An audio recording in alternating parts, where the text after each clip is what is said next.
I don't think you should be soaking your feet without a recommendation of a podiatrist. And if you're soaking your foot just to try to trim down the corn, I don't recommend that.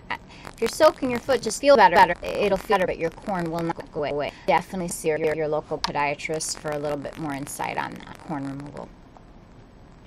Okay. Are we all caught up? All right.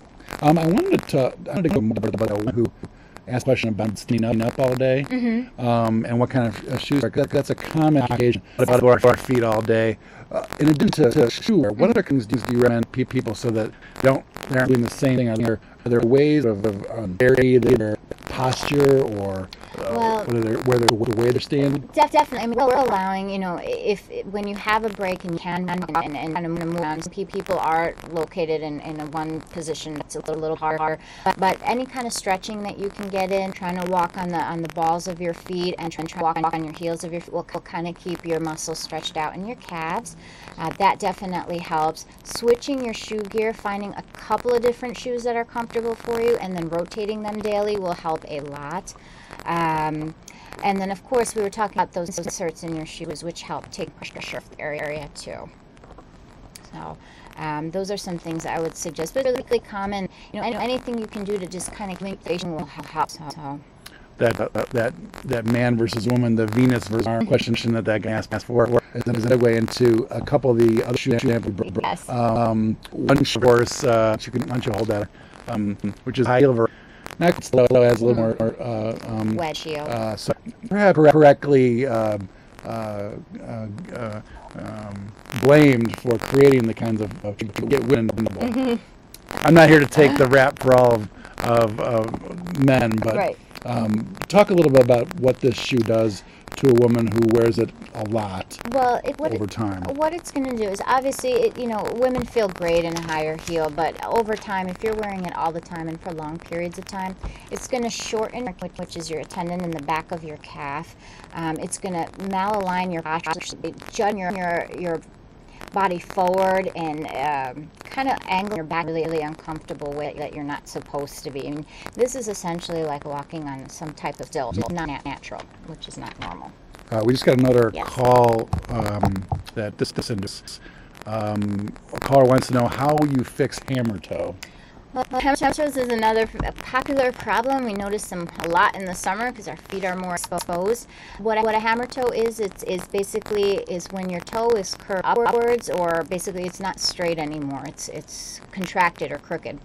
The easiest way to fix it is basically a surgical procedure to completely fix it. You can accommodate it with padding and shoe gear and wider shoes.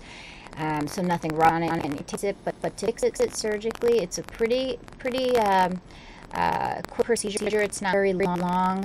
Downtime is relatively minor. But basically, we go into the joint, we remove any excess bone, and straighten it out that way. It's not so bad, but definitely see your local podiatrist who will give you more info, and we can go over everything in detail that way. Here's another write-in question. Another caller wants to know how you can repair an ingrown toenail. Okay, ingrown toenails, those are a big summer problem too. Basically, it's when your nail grows into the side of your skin. It can infect it or infected. The permanent way to get rid of an ingrown nail is through an endoscopic procedure or an outpatient surgical procedure, which usually takes under a half an hour. But there are ways to kind of alleviate the pain and everything like that. But I would definitely see your doctor. If there's an infection, red or oozing pus, you need to see your doctor right away. Not a fan of the pus. You do have a caller? Great. Hello? Yes, I'd like to know what causes heel spurs and what can up them. Spurs are a pretty nagging problem and cause a lot of pain obviously in the heel area. Basically, they're caused by a constant pull of your ligament, which is called plantar fascia, over time. Kind of pulls on your heel bone and kind of leaves you with this excess bone growth, we call it a little spur. Most of the time, the pain related to it is more of that fascia pulling on that bone. To get rid of it, there's so many choices out there. It's such a common problem. I would say in my office, it's every third patient is heel spurs with pain. So you can accommodate it with injections, inserts, Obviously, there's surgery to fix them permanently, but most of the time, 8% of people with stretching, icing, and some type of insert or injection, you're good to go, and you don't have to worry about it. So try the conservative treatments first. Definitely, with And any then- type of heel pain or heel spread, conservative treatments first. That's great. I think we're all caught up. We've got seconds to wrap up. Great. What would you to leave the viewers? What's the take-home message about women and footwear and foot care during summer? Be vigilant. Be careful where you are. Make sure that you're not walking barefoot anywhere in public places. The more supportive the shoe, the better. A shoe is the ideal shoe, even in the summertime. No matter how cute the shoe is, go for something that's more athletic. Good. Don't forget to join us on Facebook. Our page is open for business. Take your posts. And don't forget to call our 800 number if you need a referral. It's 886-669-3338.